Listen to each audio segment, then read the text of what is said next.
지난 시간에 이어서 이제 오순절에 관한 말씀인데요.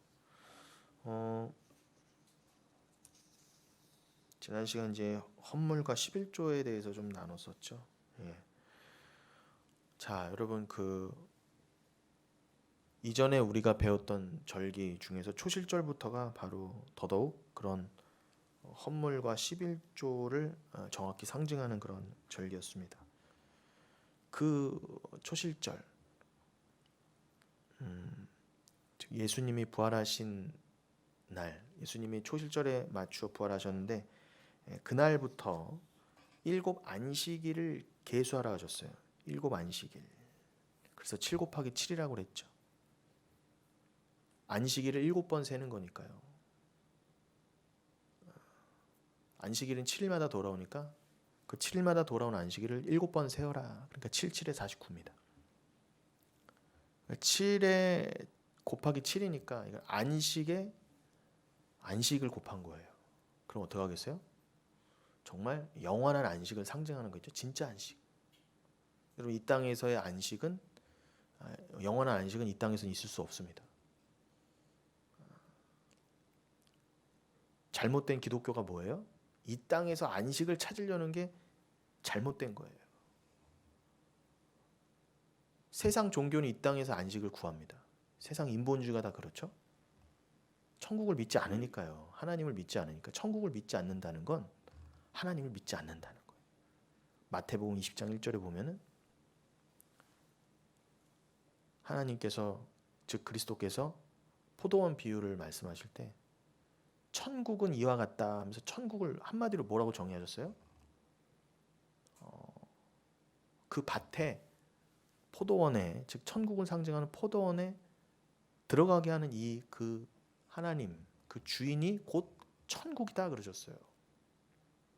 그러니까 천국 이꼴 하나님이에요. 그리고 예수님이 곧 하나님이시라면서요. 그러니까 천국 이꼴 예수예요.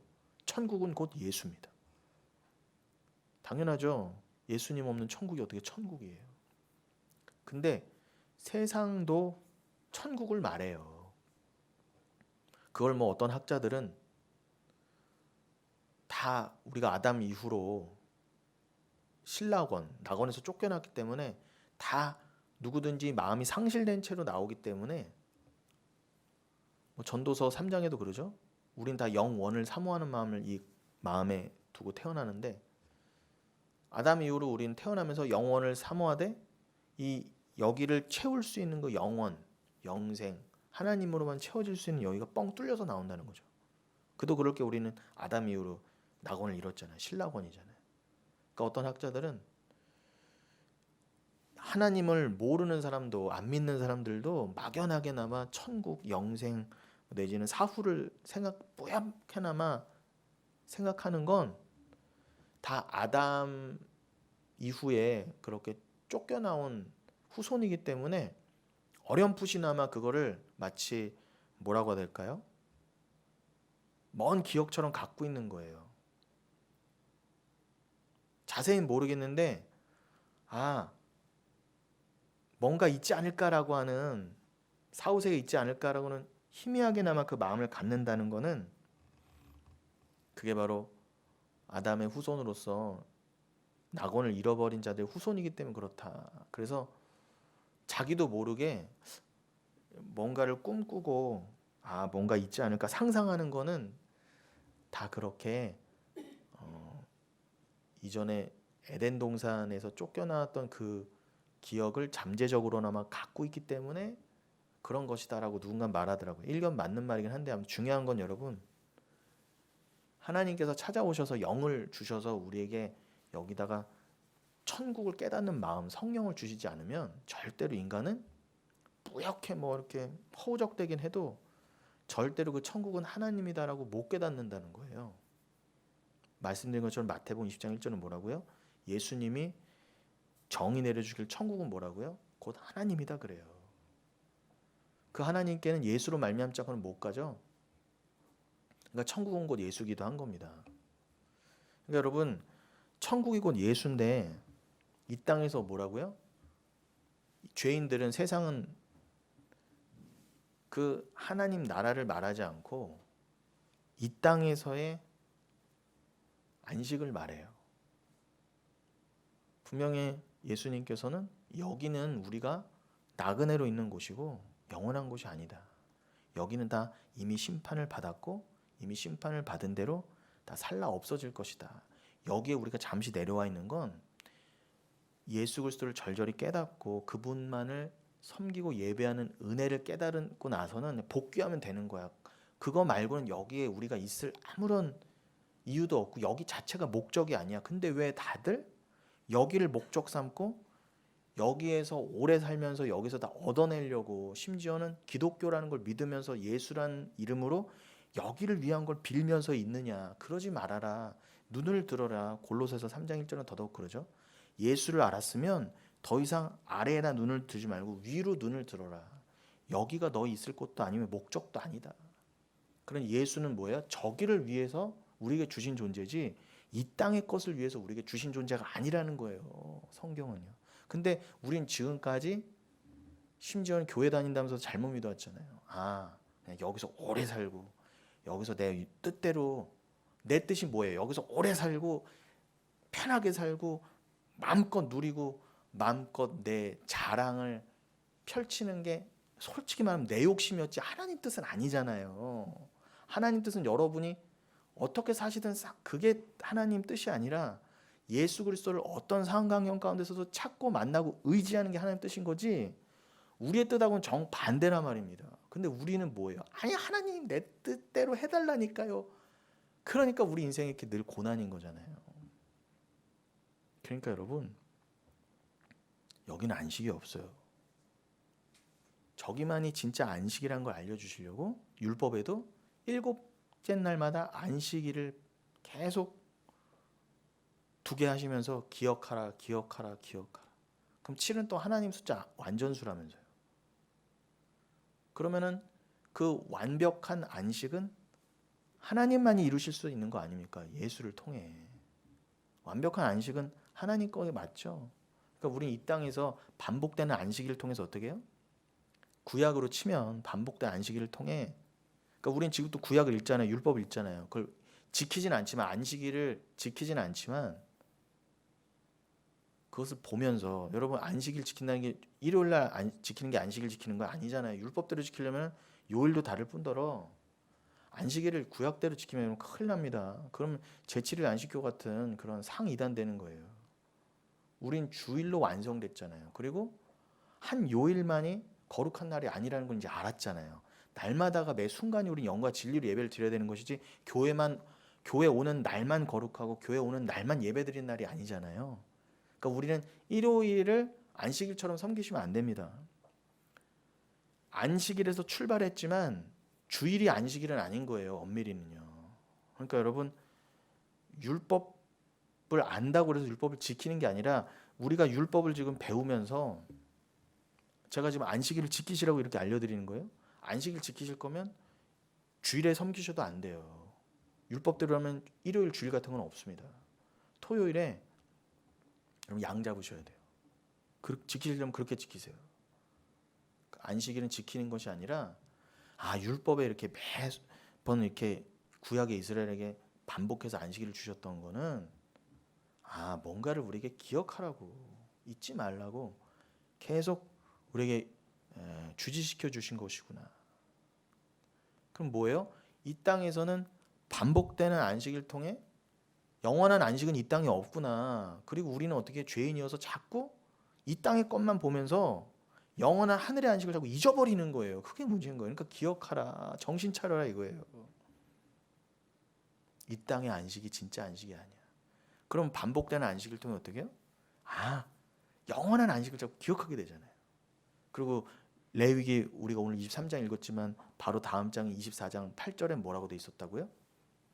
제사장이 안식일마다 떡을 갈았다면서요. 떡이 그 성전 안에 성막 안에 북쪽에 있던 진설병에 12개의 떡을 가는 거였어요. 무교병을. 그 떡이 왜 안식일에 갈렸다고 여러분? 안식일에 새 떡으로 갈려야 그 다음 한 주가 시작될 수 있었던 거예요. 그게 뭘 상징합니까, 여러분? 제사장들이 안식일마다 떡을 가름으로 새로운 한 주와 안식일이 열렸어요. 그 말은 뭐예요? 참 대제사장이 누구예요? 우리에게 예수님이시잖아요. 그리고 예수님께서 본인이 참 떡이다, 내가 참 양식이다 하셨어요. 이 땅의 떡으로 사는 것이 아니요 나라고 하는 말씀이라고 하는 참 떡으로 너희는 구원을 얻는 거야. 즉 영생을 얻는 거야 그러셨어요. 너희는 나라고 하는 참 떡으로만 참 안식을 얻을 수 있어, 그 뜻이에요. 그러니 여러분, 구약의 율법에서 제사장이 안식일마다 떡을 가름으로 그 안식일을 넘어갈 수 있었던 것처럼, 여러분 그 안식일이 상징하는 바 진짜 안식, 하늘의 참 안식으로 들어가려면, 참 영생으로 들어가려면 어떻게 돼요? 예수라고 하는 말씀이라고 하는 참 떡이 여러분에게 없으면 여러분에게 영생은 없다는 거예요. 그러니 여러분, 이 77절, 오늘 오순절의 다른 이름인 77절, 그 안식일이 7번이 계수됐다는 건 뭐예요?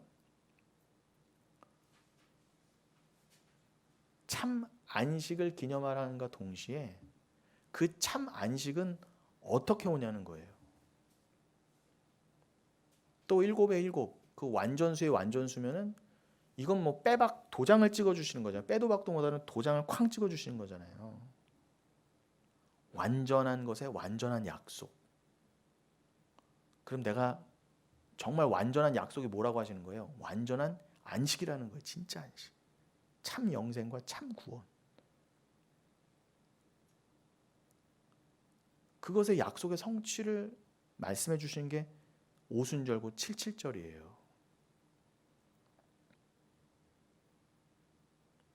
결론부터 말씀드리면 여러분, 오순절은 신약의 용어라고 그랬죠. 77절이 구약의 용어였다면 77절의 다른 이름의 오순절은, 그러니까 맥추절이나 77절은 구약의 용어라고 한다면 그것에 동일한 뜻이지만 다른 이름이 오순절을 말씀드렸잖아요. 근데 오순절은 신약에만 나온 용어잖아요. 그 오순절이 사도행전 2장에 처음 나오잖아요. 신약에서요. 그때가 언제예요, 여러분?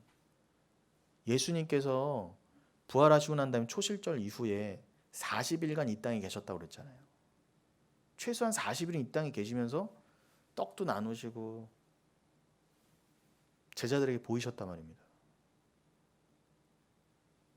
그러니까 한 40 며칠 정도를, 그러니까 부활하시고 나서 이 땅에 40일 계셨으니까 6월절 이후에 40 며칠을 아직 이 땅에 계신 거예요.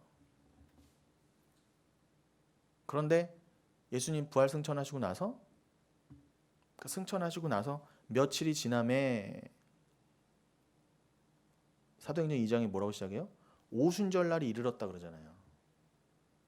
그러니까 예수님 올라가시고 나서 며칠 후에 77절고 오순절이 이른 거예요. 그 오순절에 뭐가 떨어졌어요, 여러분? 성령이 떨어졌잖아요. 그러면은 여러분, 제가 지금 서두에 말씀드린 대로 진짜 안식을 깨닫게 해주셔서 우리에게 진정한 언약을 성취시켜주는 그 개념의 절기가 오순절을 한다면 그 절기를 누가 완성하신다는 거예요? 성령이 완성하신다는 거예요. 그럼 성령이 떨어져서 어떻게 해요? 여러분에게 성령이 뭘 하셨어요? 여러분이 죄인됨을 알게 하셔서 예수를 믿게 해주셨잖아요. 예수를 깨닫게 해주셨잖아요. 예수를 사랑하게 해주셨잖아요. 피를 의지하게 해주셨잖아요. 그렇게 해서 어떻게 해요? 여러분이 참 안식과 영생을 믿고 소유하게 되셨잖아요. 성령이 아니고는 그 안식의 안식, 약속의 약속을 받을 수가 없었잖아요. 그러니까 오순절이 이렇게 중요한 거예요. 단순히 성령 받고 랄라라 뚜뚜뚜 해라가 아니라요. 솔직히 랄라라 뚜뚜뚜해서 우리가 방언한다고 다 무슨 기도했어요, 여러분? 다 내 욕심 기도했잖아요. 그건 제대로 성령을 받은 게 아니에요. 성령이 탄식하신다면서요. 밤새 방언한다고 해서 기도해봐야 누가 여러분 정말 주님 정말 예수 피로 내가 이렇게 이 은혜를 깨닫고 참 안식에 이르게 됐군요. 난 이 땅의 것을 놔가는 거고 이 땅의 것은 연연하지 않고 정말 주만 바라고 주만 의지하겠습니다. 날 주님께 다 던지겠습니다. 그게 11조 우리의 11조와 헌금 대신 예수 그리스도시니까 주가 하나님께 온전히 자신을 드렸던 것처럼 나도 하나님 앞에 11조 헌물이 되어서 완전히 드려주고 싶습니다. 나를 위한 삶이 아니라 주를 위한 내 모든 삶입니다. 이제 나는 이 세상의 돈, 나의 물질, 소유에 의지하지 않습니다. 이거 오히려 내가 갖고 있는 소유 하나님께 버려가면서 헌금이라고 하나님께 드려가면서 이건 나를 비워내고 버리는 거잖아요. 그러면서 하나님만 의지하는 삶을 훈련해 보시라고 여러분에게 소유를 주셨다가 헌금하게 하시는 거지, 이걸 투자해서 뻥튀기해서 받으라고 하나님이 드리시라는 게 아니란 말입니다. 근데 우리 다 잘못 알았잖아요. 헌금도 그냥 내 욕심으로 이거 좀 드리면 하나님이 복을 더 주실까 랄랄라 뚜뚜뚜해서 내 욕심 빌었지 절대 나를 비우고 버리는 기도로 안 나갔었잖아요. 그러니까 성령 충만을 제대로 받아야 되는 겁니다.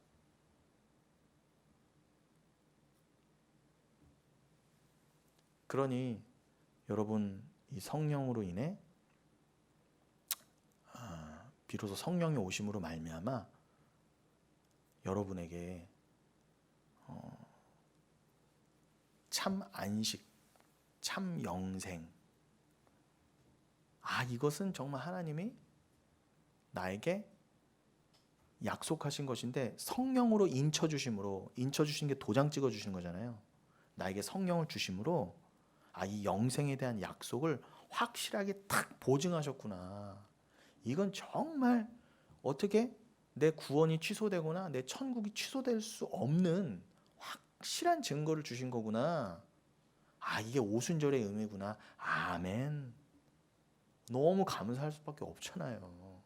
여러분 정말 그걸로 감사하십니까? 내 구원의 확신으로 말미암아.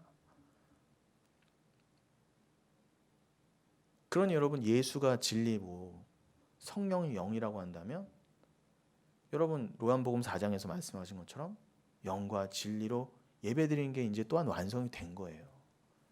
예배가 드디어 성령이 오심으로 우리가 이 땅에 살고 있음에도 여기는 천국이 아닌데도 천국이 아직은 우리가 받았다 하지만 아직 천국에 완전히 입성하지 않은 이 상태, 아직 천국으로 내가 완성되지 않은 여기서 벌써 영과 진리로 천국의 예배를 드릴 수 있게 됐잖아요. 미리 당겨서. 얼마나 감사해요. 여러분 영과 진리로 예배드리는 건 제가 몇 번이나 설명드렸습니다. 근데 한마디로 뭐예요? 다시 한번요. 영이 성령이고 진리가 예수잖아요. 성령이 오기 전에는, 오순절이 임하기 전에는, 나에게 오순절이 성취가 되기 전에는 진리로 예배드린다는 게 뭔지 몰랐다니까 여러분. 그냥 구약적인 예배를 드려도 구약적으로 드리고 어디 가서만 예배드리고 내가 뭘 드려야 되나. 그렇게 형식을 따질 것 같으면 여러분 돈 드리시면 안 되고 재물 잡아다가 드리셔야 돼요. 지금도 예루살렘 가셔서. 근데 예수님이 그 예배는, 구약 때의 그 예배는 하나님 앞에 영단벌의 제물로 드려질 하나님의 진짜 어린 양, 그 예수 그리스도 드려지는 하늘에 드려진 그 예수로 말미암는 예배, 그것을 깨달으라고 이 땅에 잠시 잠깐 구약적인 예배를 허락하셨던 건데, 그러니 이제 예수가 오시고 진리가 오시고 영이신 그 성령까지 오셨으니 그렇구나. 우리가 율법에 묶이는 게 아니라 이제는 우리가 어디에 있든지, 그죠? 성령의 인도함을 받아 예수를 드리는 예배. 어떤 예수를 드려요? 여러분 안에 계신 예수요. 하나님이 주신 예수의 그 믿음을 하나님께 드리는 게 예배라니까요. 여러분이 또한 예수와 하나 되었다면서요. 그러면은 내 안에 예수를 드린다는 건 곧 뭐예요? 나를 드린다는 거예요, 여러분. 내 삶을 드리는. 내 삶을 드린다는 건 뭐예요? 자기 부인이잖아요. 내 뜻대로 안 삽니다. 주님 영광만을 위해 삽니다. 내가 어떤 삶을 살아도 주의 구원을 드러내고 내가 주의 구원의 도구로만 사용될 수 있으면 내가 좀 손해보고 내가 좀 때로는 눈물이고 아파도 괜찮아요. 주님 합력하여 선을 이루시고 그걸 통해 주님의 천국을 드러내시고 구원을 드러내시는 내 아픔을 통해서도 예수가 증거될 수만 있다면 주님 그냥 내 삶을 사용해 주세요 라고 하는 게 진짜 드리는 삶이라니까요, 여러분. 자기 부인의 삶. 그 예배는 뭐 때문에 가능하게 되었다고요? 영이신 성령이 오심으로 가능하게 됐다는 거예요. 오순절날의 이름에 성령이 여러분에게 오셔서 여러분에게 주신 진리가 뭔지를 깨달았어. 아, 내가 예수로 말미암아 구원받았구나. 이 예수만을 드리는 삶이지 예수를 내 사랑으로, 내 남편으로, 내 아버지로, 내 모든 것으로 깨닫게 된 것은 성령으로만 말미암는 겁니다. 그래서 그렇구나. 예수가 나에게 오시고 성령까지 오심으로 구약의 그 예루살렘 안에서 동물의 제물로 드리던 그렇게 예표되던 예배가 이제 내 삶으로 성취되었구나. 내가 이제 단순히 구약적인 형식적인 예배를 드리는 삶이 예배가 아니라 내 안에 거하시는 성령, 내가 곧 성전이 되었구나. 내가 곧 성전인데 주의 전인데 내 안에 성령이 계신 곧 예수가 계신 거네. 진리가 계시는 거네. 그 동물 제물을 대신하는 그 예수라고 하는 진리라고 하는 제물을 내가 갖고 있으니 나라는 성전 안에 제물까지 갖고 있는 내가 내가 곧 예배의 삶이 되는 거구나. 그거를 깨달으라고 예수님께서 사마리아 여인에게 요한복음 4장에서 말씀하신 거고 영과 진리로 드리는 이제 예배를 드려야 된다 말씀하신 거고 그거를 성취해 주시려고 예수님이 미리 사마리아인한테 말씀하셨고 나서 예수님 죽으시고 부활하신 다음에 진짜로 50일이 지남에 구약 때 그 77절에 해당하는 오순절이 임함에 진짜 성령이 임함으로 예수님이 사마리아인의 여인에 말씀하셨던 게 성취가 되었네. 그게 곧 나한테 하셨던 말씀이네. 나한테도 성취가 되었네. 이렇게 가시면 된다는 거예요.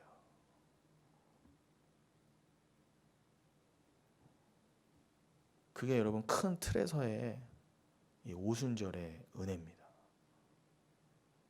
그래서 여러분 7 곱하기 7을 꼭 기억하세요. 안식일의 안식일, 또 약속의 약속. 하나님이 강조를 하신 거예요. 신실하신 하나님이 강조까지 하셨다면 이건 확실하다는 거예요, 여러분. 그걸 알려주시려고 77절 곧 오순절까지 허락하신 겁니다. 그러니까 여러분 예수님 부활하신 초실절부터 계산해서 77에 49일째 되는 날, 그날은 안식일이죠. 그럼 거기에다 하루 더하면 50일이잖아요. 쉽게 말하면은 초실절부터 49일째 된 날이 안식인데 그걸 따져서 77절이라 하는 것이고 그 초실절부터 50일을 더하면은 그 안식일 다음 날 그 주일이잖아요. 그래서 오순절을 하는 거예요. 그러니까 시작은 77절부터인데 49일째 세던 엄밀히 말하면 50일째 세던 하루 차이인데 그냥 77절이나 오순절이랑 같은 절기다 이렇게 하는 거예요. 하루 차이로. 77절은 안식일로 떨어지고 오순절은 주일로 떨어지는 거죠. 그러나 같은 절기라고 치는 거고요. 그 50일째 되는 날, 그러니까 77절 바로 다음 날, 50일째 되는 날, 요게 더 쉽겠다, 그죠? 초실절부터 49일째 되는 날, 그 다음 날이 오순절 날인 거죠. 그 다음 날 제물을 뭘 드렸어요? 유교병 2개를 흔들어 드렸다, 유제로. 제사장이 제단 북쪽에 서서 남쪽을 향하여 유교병 2개를 흔들었어요.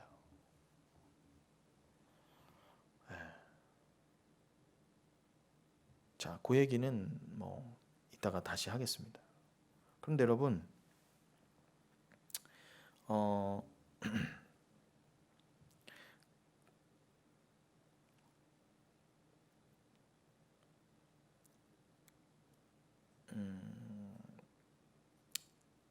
그런데 그 기원전 586년 그때가 무슨 해죠? 예수님 오시기 전 586년. 이때가 이제 남유다가 완전히 망한 해입니다. 북이스라엘은 이미 망했고, 그다음에 예루살렘을 포함한 남유다가 바벨론의 느부갓네살에게 완전히 망한 해가 이제 기원전 586년이에요. 성전까지 완전히 다 무너지고 다 포로로 끌려갔습니다.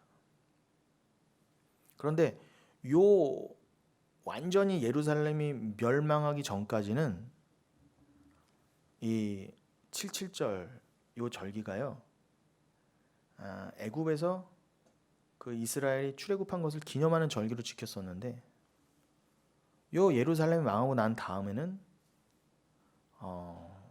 시내산에서 율법을 받은 것을 기념하는 절기로 지켜졌습니다. 이게 아주 중요해요, 여러분. 이 개념이요. 이스라엘이 언제 출애굽했죠? 정월 14일 6월절에요. 1월 14일에 출애굽했죠. 그때 애굽의 장자들이 다 죽고 이제 바로가 나가라고 했지 않았습니까? 그래서 출애굽기 19장에 보면은 그 19장 1절에 출애굽한 지 세 번째 달이 되는 첫째 날, 그날이 이름에 그랬어요. 그러니까 1월 14일이나 쉽게 말하면 1월 14일에 애굽을 나와서 세 번째 달 되는 날 3월 1일에 시내산 앞에 도착했다, 이렇게 되어 있습니다. 그들이 광야를 열심히 달려서 셋째 달에 이른 거예요. 셋째 달이 시작되는 날에. 그러면 여러분, 그 셋째 달 첫째 날에 그리고 그 다음날 둘째 날에 정결 예식을 행해서 몸을 잘 씻었죠. 그때는 뭐 금식하고 하나님의 현현, 하나님을 만난다 그래서 우리가 이제 출애굽하고 난 다음에 애굽 홍해를 건너서 열심히 광야를 건너서 시내산 앞에 이르른 거예요. 그 이르러서 몸을 잘 깨끗이 씻고 금욕하고 오락을 금하고 거룩하신 하나님을 기다리려고 그렇게 하나님을 기다렸습니다. 그 셋째 날까지 기다렸어요. 그렇게 셋째 달 첫째 날에 이르러서 첫째 날, 둘째 날 정결예식을 행하고 그 세 번째 날 하나님이 임하시는 것을 기다렸어요. 왜요? 그러면 그날 하나님이 나타나셔서 율법을 주실 날이었거든요. 율법의 수여날이었거든요. 그런데 한번 계산해 보세요, 여러분. 애굽에서 정월 14일에 나왔습니다. 그러면 1월이 며칠 정도 남은 거예요? 1월 한 달을 한 30일로 치면은 나온 날까지 합쳐서 한 17일 정도 남은 거예요. 그리고 다음 달 둘째 달은 온전히 광야 지나서 한참 달렸잖아요. 그러면 30일에 17일 더하면 47일입니다. 그 다음에 셋째 달 되는 달, 셋째 달이 되는 날 첫날에 시내산에 딱 이르는 거예요. 그리고 그날부터 3일 후에 율법을 받은 거예요. 그럼 전체 다 합하면 며칠이에요? 50일이란 말이에요. 그러니까 여러분, 성경은 하나도 틀린 게 없어요. 딱 6월절에 출애굽한 날부터 50일째 되는 날 하나님이 딱 나타나셔서 시내산에서 율법을 딱 주신 날이에요. 근데 이걸 신약으로 말하면 어떡한다고요? 사도행전 2장에 50일째 되는 오순절 날이 이름에 성령을 받았잖아요. 그러니까 여러분, 기가 막히지 않나요?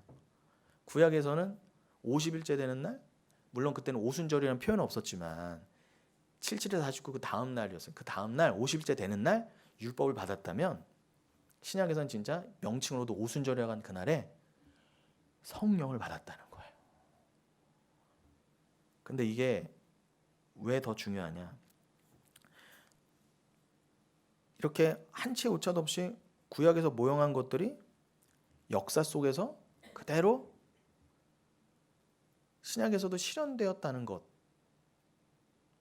그거와 더불어서 여러분, 구약 때에는 하나님이 시내산 밑에서 50일째 되는 날 율법을 주셨을 때 그 밑에서 무슨 일이 일어났었어요, 여러분?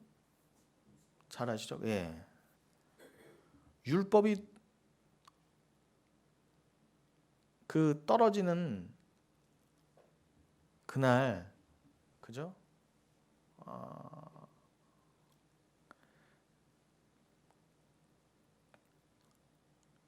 이 백성들은 그 아래에서 하나님의 그런 신현현, 이것이 어떤 의미인가, 그리고 이 율법을 수여해 주심, 이것을 하나님이 곧 이제 하나님이 그 50일째 되는 날 음성으로 나타나시고 그래서 막 하나님, 우리 하나님과 언약을 맺겠습니다 말고 그러는 중에, 근데 금방 어떻게 해요? 그럼 내가 이제 너에게 이제 율법을 줄 거야, 기다려 해놓으시고는 모세를 부르셔서 40일 금식하게 하시면서 십계명을 위해서 율법을 이제 약속하신 대로 탁 주시려고 할 때 어떻게 해요? 그 밑에서 금송아지 만들고 있었잖아요. 그래서 여러분, 구약의 77절에는 율법이 떨어지고 그 율법이 막상 백성에게 내려가니까 어떻게 해요? 그 율법에 의해서 죄인인 그들이 죄인으로 확 폭로가 되었어요. 그래서 여러분, 율법이 죄인들과 맞닥뜨렸을 때는 여러분 바로 심판이에요. 그래서 어떻게 해요? 3,000명이 죽어나갔잖아요. 모세가 다 칼 빼들어라 그래서 금송아지 만들고 거기에 절하고 그랬던 인간들, 그런 인간들이 다 죽어나갔어요, 여러분. 그러니 근데 여기까지의 내용과 연결지어서 그럼 다시 신약을 한번 보겠습니다. 예수님께서 이제 유월절에 돌아가셨다가 초실절에 부활하시고 그다음에 40일 동안 이제 보이시고 나서 그다음에 이제 오순절 날이 이르러서 예수님 승천하시고 나서 며칠 있다가 오순절이 있고 난 다음에 성령이 오셨다고 그랬죠. 그럼 여러분, 그때도 마찬가지예요. 오순절 날 이미 성령 오셨는데 동일하게 다 죄인이에요. 구약 때나 신약 때나 다 죽어 마땅한 자들이었다는 것입니다, 여러분. 그런데 성령은 뭐예요? 은혜의 상징이잖아요. 여러분, 우리가요, 예수 그리스도의 은혜, 곧 성령, 그 중보, 이 도심 없이 여러분, 그냥 율법은 심판을 상징하잖아요. 우리에게 오면요, 그냥 율법이 그냥 우리에게 바로 오면요, 우린 다 죽음이에요, 여러분. 죄인이니까. 그래서 어떻게 율법으로 말미암아 다 우리가 죄인됨을 알게 하잖아요. 그러니까 여러분, 그냥 율법으로는 우린 다 죄인이구나. 근데 방법이 없네. 그리고 예수가 아니었다면 우린 다 죽을 운명이었단 말입니다. 그래서 그것을 상징하듯 시내산 밑에서는 3,000명이 죽어나간 거예요. 같은 절기인데도요. 근데 그 같은 절기에 신약에서는 뭐라고요? 그 성령이 떨어진 그 자리에 베드로가 성령이 충만하자 설교했죠.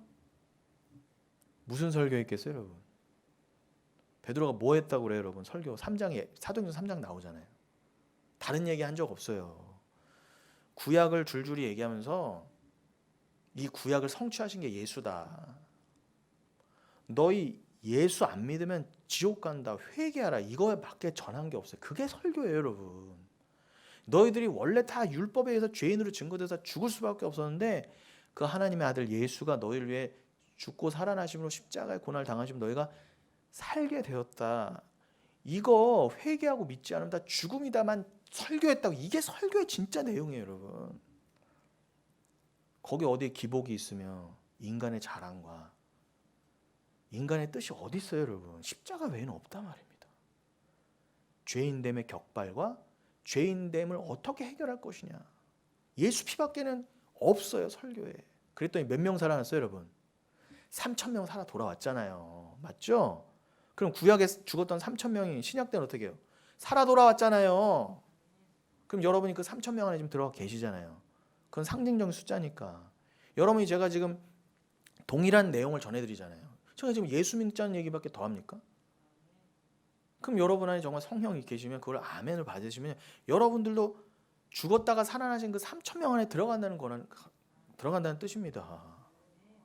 그게 여러분 오순절의 진짜 의미예요.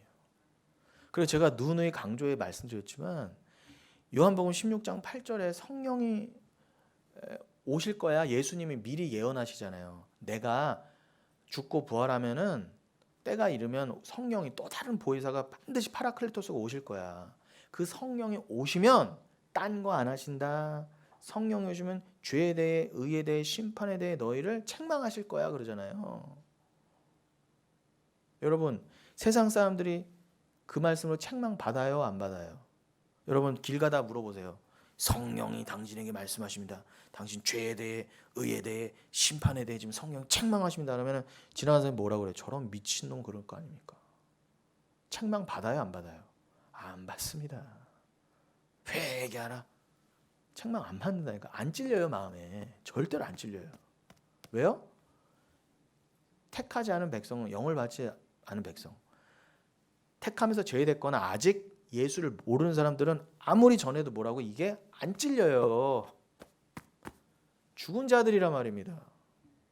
그럼 여러분들은요? 책망 받잖아요.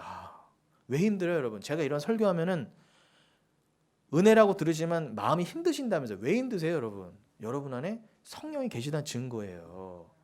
당연히 책망 받는다니까. 여러분 책망 받는 마음이 힘들어요 안 힘들어요? 그런데 저한테 달콤한 설교만 해달라고 하면 말이 안 되는 거예요. 설교는 뭐예요? 책망 받아야 설교라는 거예요. 예수님이 그러시잖아요. 그러니까 여러분 마음이 힘드신 거는 기뻐하세요. 성령이 계시다는 증거예요. 근데 왜 책망 받으세요? 그 책망하신 이유가 뭐예요? 왜 기도 안 했어? 왜 헌금 안 했어? 왜 봉사 안 했어? 왜 율법 안 지켰어? 그건 자유하라 하시잖아요. 수고하고 무거운 짐이다. 그거 오히려 그걸로 너희를 책망하는 자는 단호히 배격하라고 골로새서 2장 16절 17절 나오잖아요. 그걸로 내가 너희를 책망하지 않아. 내가 십자가에서 다 이루었잖아. 그럼 율법의 짐은 그건 내 거였잖아. 너희들 지키라고 준 게 아니잖아. 다만 뭘 책망받으라는 거예요? 너희들 죄에 대해, 너희들의 의에 대해, 심판에 대해 책망받으라 그러지 않습니까? 성령 오신 이유는 그거밖에 없다. 그럼 성령 충만한 설교는 뭐예요? 랄랄라 뚜뚜뚜 랄랄라 뚜뚜뚜 여러분 복 받으세요가 아니라 여러분이 그냥 율법 받으셨으면 죄인으로 죽었어야 돼요. 칼로 도륙당한 정도가 아니라 영원한 도륙이었다니까. 여러분 어떻게 살아나셨어요? 여러분 죄가 뭔지 이제 아시죠? 말씀이 여러분 찾아서 죄를 비춰내잖아요. 예수를 안 믿는 게 죄였고 하나님 뜻을 부정하며 하나님 자기 부인하지 않았던 게 죄입니다를 어머 이게 죄였네 하고 아파하시잖아요 지금요. 근데 이게 내 스스로는 아파하는 데서 끝났지만 방법이 없었어요. 죽을 수밖에 없었단 말입니다. 그래서 예수가 오실 수밖에 없었구나. 야, 내가 그 예수라는 의로 내가 의인이 되었구나. 야, 이거 내가 나 같은 불의한 죄인이 어떻게 하나님 앞에 천국에 갈 수 있었어 그래? 예수 아니었으면 의에 대해 책망받고 깨닫으셨잖아요. 아, 그러네. 내가 예수 아니었으면 저들처럼 그리고 구약의 그 신의 산 밑에서 죽어나간 3천 명처럼 완전히 죽을 수밖에 없었는데 야 내가 어떻게 내 마음이 성령의 이미 심판받음으로 내가 영원한 심판을 면제받았는가. 야 내가 이 안에 이 안에 책망받아서 이 힘듦으로 예수를 알았어요. 그래, 예수를 믿게 됐어요. 내 또 삶의 고난으로 예수를 의지하게 됐어요. 근데 이 땅에서만이잖아요, 여러분. 천국 가서도 고난 받으세요? 아니잖아요. 여기서 승부 보셔야 된다니까, 여러분. 짧지만 소금 치는 듯한 타닥타닥 여러분 힘들고 막 때로는 아프고 막 근데 그 고난으로 여러분이 주님을 꼭 붙잡게 됐으면 영원한 지옥불에서 타닥타닥 받는 심판을 면한다 하지 않습니까? 여러분 뭐 선택하실 거예요? 차라리 여기서 빨리 심판 받으시고 화들짝 놀라서 소뚜껑 보고 놀란 마음 자라보고 놀라면 소뚜껑 올 뜨거 한 다음에 영원한 뜨거움을 면하시란 말이에요. 정신 차리셔서 내가 이거 주님 여기서 깨닫지 않았으면 내가 정말 영원한 심판일 뻔했네. 어머, 차라리 여기서 얼른 정신 차리라고 한 대 맞은 게 차라리 낫지. 책망 받아야지. 정신 차리라고 주님이 순간순간 나를 세상으로 안 나가게 하시려고 여러분을 그렇게 막 붙잡고 계신 거예요. 웬만하면 여러분 하나님 보통 인내심 아니면 여러분 다 포기하고 놨다고요. 여러분을요. 저를요. 여러분 저나 여러분의 뜻이 뭐예요? 우리 뜻대로 하면 다 100% 망한다니까요. 그러니까 여러분들이 지금 힘들고 아프셔도 주님이 여러분보다 더 열심히 여러분도 내가 이쯤이면 나도 포기하고 싶다. 내 인생 포기하고 싶다. 일지라도 주님은 포기 안 주셔서 불꽃 같은 눈동자 하나님이 안 붙잡고 계시면 여러분 그냥 막 놔두신다니까. 막 할 대로 가라. 원하는 대로 가셨으면 여러분 지금 어디 계셨겠어요? 여기 계셨겠어요? 저도 그렇고. 그러니 이거 꼭 지금 여기 계신 여러분들 드린 말씀이야. 좀 인터넷 보시는 분들에게도 말씀드리니까 제가 좀 이렇게 좀 자유롭게 격하게 말씀드리는 걸 우리 권사님들은 잘 이해해 주시려 믿고 제가 지금 자연스럽게 자유롭게 말씀 전합니다. 저도 마찬가지고요, 여러분. 주님이 그냥 그래 네 마음대로 하고 하나님 만약에 나 지겹다 이제 내가 너 더 이상 내가 너 뒤 못 봐주겠다 놔하셨으면 여러분 우리 여기 뭐 안 있어요. 벌써 도륙당에 세상에서 죽었고 이미 하나님의 심판에 죽었단 말입니다. 여러분에게 지금 허락된 아픔과 고난과 기도 제목이 복이라는 거예요. 그거 아니었으면요 우리는요 마음대로 갔어요. 마음대로 정말 제가 할 길로 길 잃은 양처럼요. 이사야서 53장 말씀대로 제가 할 길로 흩어졌다고요. 양이 흩어지듯 목자가 확 휘어잡고 있으니까 여러분이 지금 말씀 안에서 책망받으면 계시는 거지. 요 책망 받으시고 영원한 책망을 피하시라는 거예요. 제 말은요. 그게 진짜 복이라는 거예요. 그럼 영원한 심판을 피하게 됐어요. 그럼 여러분의 지금의 고난은 그래서 그 고난 덕분에 그 책망을 피하게 됐으면 여러분의 지금 고난이 복이라는 것입니다. 그게 우리가 믿는 기독교에만 해요. 그렇다고 뭐 우리가 맨날 질질 짜고 고난만 받나요? 아니에요. 주님이 또 우리의 형편과 사정을 아셔서요. 적절하게 이끌어가 주세요. 채찍과 당근을 같이 주신다는 겁니다. 그러니 여러분 사자성어에도 세웅지만 하면 인생지사 사형지만. 그러니까 일희일비하지 말자는 거예요, 여러분. 아니, 그 예수를 모르는 사람들도 가만히 인생을 살다 보니까 함부로 판단하지 말자라고 답을 내릴 정도면 여러분들도요. 이미 완벽한 선이 완벽한 구원이 천국이 나한테 있는데 잠시장 이 땅에서 내가 조금 이런 일이 벌어졌다고 슬퍼하고 내가 좀 좋은 일이 생겼다고 깨춤추고 이럴 수는 없다는 거예요. 물론 우리 인간이기 때문에 눈에 보이는 것대로 일희일비해요. 그러니까 우린 연약하다는 거예요. 내가 좀 돈 좀 있으면 주님 내 복 주셨나 보다. 좀 없으면 하나님 날 버리셨나. 그러시지 말라는 거예요. 그게 세옹지마 깨달은 이들보다 더 못한 거예요. 그러니 우린 선악과 따먹고 다 눈에 보이는 대로 판단하잖아요. 하나님 나에게 늘 복 주시고 늘 건강하게 해주셔야죠. 그게 내 뜻이에요, 여러분. 그렇게 가면 우리 다 죽는다니까요, 여러분. 그러니까 우리는 선악과 따먹은 죄인임을 알아서 이제는 내가 눈으로 보는 걸로 판단하지 말아야지. 하나님이 이사야서 45장 7절 말씀처럼 선도 짓고 악도 짓고 빛도 짓고 어둠도 짓다고 그러셨는데 어둠도 짓고 악도 분명히 만드셨어요. 하나님이요. 어떻게 하나님이 악을 만드세요? 아니요, 여러분. 광명한 천국에서는 빛만 있지만 이 땅에서는 저 빛을 알으라고 진짜 빛을 알으라고 이 땅에서 악과 어둠도 주셨다는 거예요. 고난도 주셨다는 거예요. 그 하나님을 인정하라요. 그럼 우리가 정말 선악과 따먹은 죄인임을 깨닫고 죄를 회개하게 되면 인정하게 돼요, 안 돼요? 그래, 나한테는 지금 다 이해가 안 돼. 나한테는 이런 인생에서 이런 일이 없었으면 했는데 내가 저 인간을 그때 왜 만나게 하셔서 내지는 그때 왜 나에게 그 일을 허락하셔서 그래 보이는 일이지만 그건 누구 판단이에요? 내 판단이라는 거예요. 내 판단. 그럼 여러분 내 판단대로 내 인생을 했으면은 하나님 못 믿었다니까 여러분. 그러니까 여러분의 지금 일어난 일들은 다 어떻게 하나님이 지금은 악으로 보이고 어둠으로 보이지만 그것을 합력하여서 여러분이 하나님을 믿고 천국에 가실 수만 있게 되었다면 다 하나님의 필요와 작정과 예정이었다는 거예요. 그게 해결된 사람들은 영원히 악도 없고 어둠도 없는, 배고픔도 슬픔도 없는 빛만 있는 곳에 두신다 하지 않습니까? 그러니까 이 땅에서는 견디세요. 그냥 참으셔야 돼요, 여러분. 그게 기독교지, 여러분. 예수 안 믿는 현자들도 인정한 세옹지마를 기독교인들조차도 안 믿어. 무조건 형통이래. 아니, 성경에 언제 그런 형통을 말했어요? 사자성어도 세옹지마를 말하는데요. 그러니 제 말은요, 우리가 감히 하나님도 아닌데 감나라 배나라 하나님한테 어떻게 해요? 그러니까 내가 눈에 보이는데 하나님 이렇게 해주셔야 돼요. 선악으로 제발 나누지 말고 판단하지 말자는 거예요. 나에게 일어난 일, 심지어는 남에게 일어난 일조차, 야, 당신이 이렇게 된 거 보니까 당신 하나님 안 믿었네, 당신 죄 졌지? 제발 이러시지 말라는 거예요. 최소한 인간 입장에서 그런 말 하면 안 된다는 거예요. 근데 지금까지 교회 안에서조차 그런 게 너무 난무했어요. 정말 부끄럽죠? 난무해서 어떻게 해요? 교회 가면 다 회칠한 무덤처럼 자기 자랑하는데 빠져 있어요.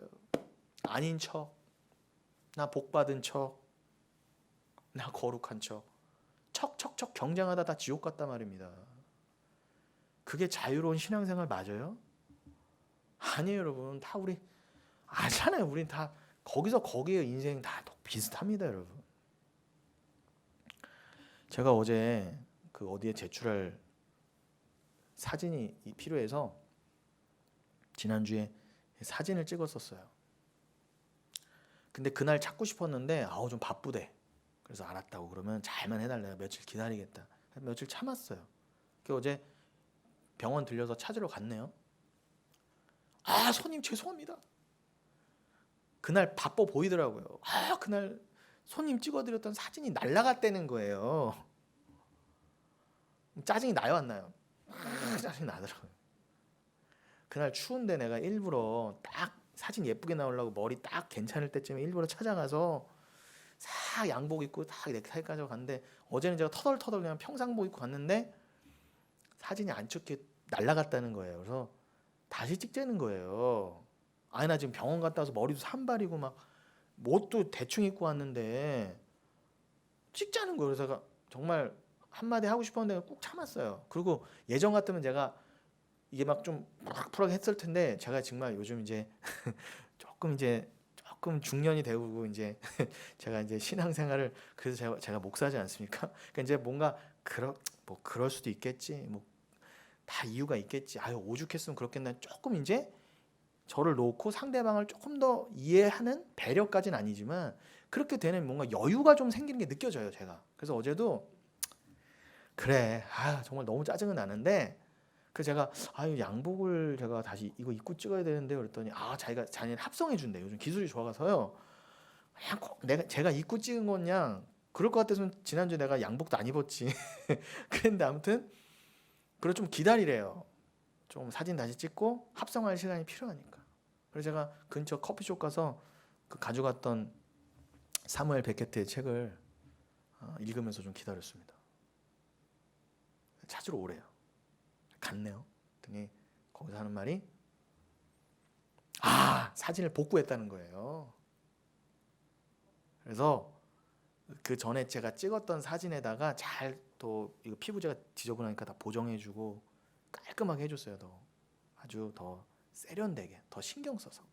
그리고 원래 제가 낸 돈으로는 반명한 판 몇 장밖에 못 얻는데 서비스라고 여권용에다가 증명까지 세트대로 다 해줬어요. 그 제가 드리고 싶은 말은 뭐냐?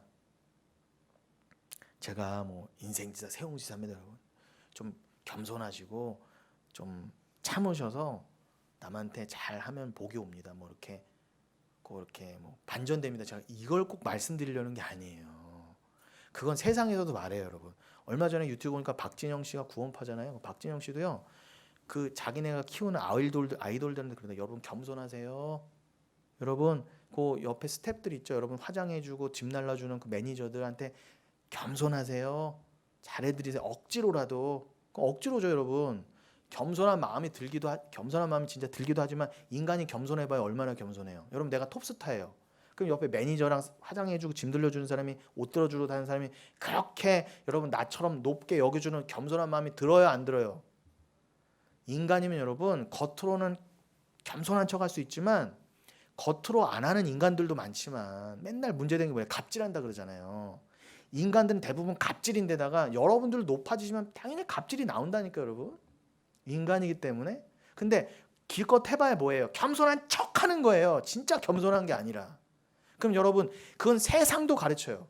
박진영도 애들한테 이렇게 선생님처럼 나와서 가르치더라니까. 그럼 이 교회에서 여러분한테 제가, 여러분 겸손하세요.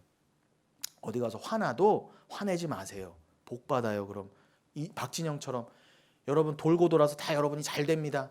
제가 이 말하면은 제가 전한 말이나 박진영이 전한 말이나 뭐가 달라요, 여러분? 그럼 굳이 교회가 왜 필요합니까? 박진영 쫓아다니면 되잖아요. 그럼 교회에선 뭐라고 그래야 돼요? 진짜 겸손의 양이 누구냐고요.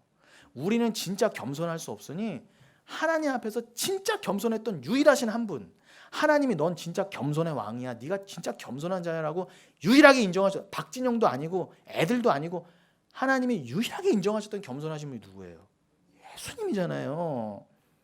여러분은 겸손이 안 되는, 아양 떨고 겸손 떤다고 이렇게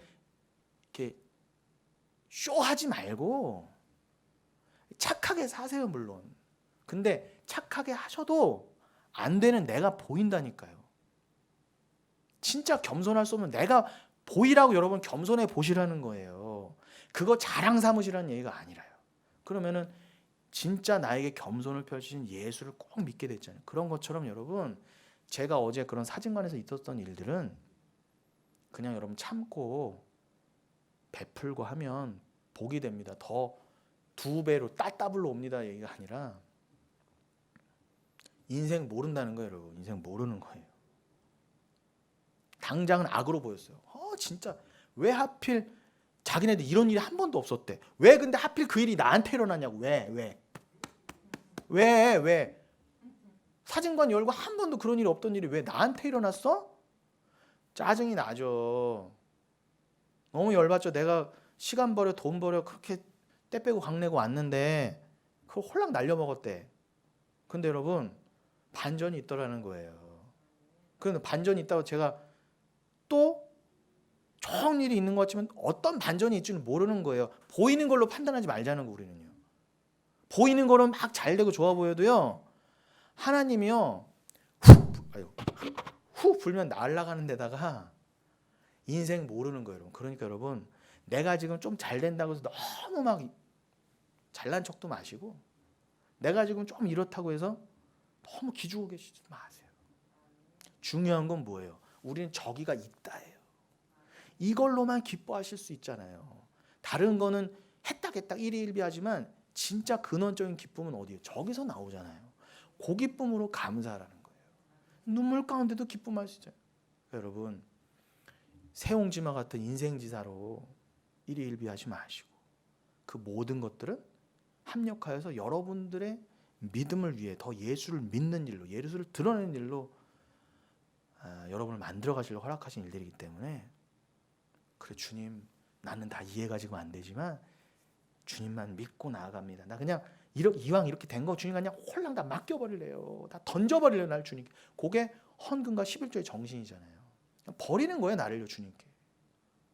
오늘도 이제 헌금 드리지만 그 헌금은 나의 뭐 치적을 쌓고 공로를 쌓는 게 아니라 버리는 거예요, 하나님께. 나를 버리듯. 그렇게 여러분들은 드리세요, 앞으로요. 날 그냥 주님께, 하나님, 날 그냥 내 인생을 다 주관해 주세요. 내 뜻대로 안 하겠습니다 라는 마음으로 나가셔도 줄 믿습니다. 오늘 여기까지만 하겠습니다. 나머지는 좀 다음에 하고요.